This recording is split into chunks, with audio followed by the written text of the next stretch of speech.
ఏంట్రా ఇది కాలేజ్ చూపిస్తున్నారని చెప్పి అనుకుంటున్నారా? ఇదైతే మనం కొత్తగా తీసుకురావడం జరిగింది. ఈ ఎక్వేరియం వచ్చేసి 3 ఫీట్ ట్యాంక్ ఇది. మనం సెకండ్ హ్యాండ్‌లో తీసుకున్నాం ఇది 1000 రూపీస్‌కి. దీంట్లో 6 పార్టిషన్స్ అయితే ఉన్నాయి. ఇవి వర్తో కాదో కామెంట్ చేయండి. వాటర్ చేంజ్ చేసి దీంట్లో అయితే ఫిల్టరేషన్ పెట్టాము. ఫిల్టరేషన్ అంటే ఇంకా పెట్టాల్సింది ఉంది. ప్రెజెంట్ అయితే గనక ఆక్సిజన్ స్టోన్ పెట్టేసి వదిలేసాము. తర్వాత ఫిల్టరేషన్ మెల్లగా చేంజ్ చేస్తాను. హీటర్ కూడా పెట్టాలి. ఆ అప్డేట్ కూడా చెప్తాను. సో, ఈ ట్యాంక్ ఎందుకన్నా ఎలా తయారు చేస్తున్నాం అనంటే నా దగ్గర ఫ్లవర్ ఆన్ బేబీస్ అయితే ఉన్నాయి. హెడ్ పాప్ ఉన్నాయి. హెడ్ లేనివి కూడా ఉన్నాయి. సో, వాటిని గ్రూమింగ్ చేద్దాం అని చెప్పి ఫిక్స్ అయ్యాను. మన రోలెక్స్ కూడా అయితే హెల్త్ సెట్ అయింది ఇప్పుడిప్పుడే. తర్వాత వీడు కూడా బానే ఉన్నాడు. సో, ఈ వీఐపీ ఫ్లవర్ అన్ అయితే గనక షిఫ్ట్ చేద్దాం అనుకుంటున్నాను. ఎందుకని మీకు డౌట్ రావచ్చు. ఎందుకంటే ఇది చిన్న చిన్న అద్దాల గ్యాప్‌లోంచి పక్క ట్యాంక్‌లోకి వెళ్ళిపోయిందనుకోండి, తుక్కు తుక్కు కింద కొట్టేసి దాన్ని రెక్కలు చేసేసి దాని ప్రాణం తీసేస్తాయి.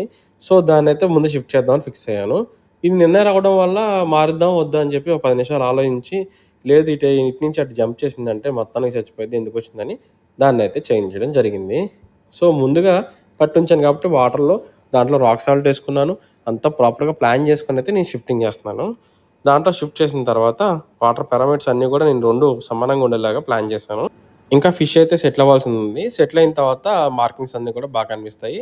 సో, లైట్ ఆపేసి నేనైతే దీన్ని టెంపరరీగా ఉంచేస్తాను. నెక్స్ట్ వీడియో అప్లోడ్ చేస్తాను. మీకు వెంటనే కావాలనుకుంటే గనక పార్ట్ 2 అని చెప్పేసి కామెంట్ చేయండి. ప్లీజ్ లైక్ చేయండి ఫ్రెండ్స్.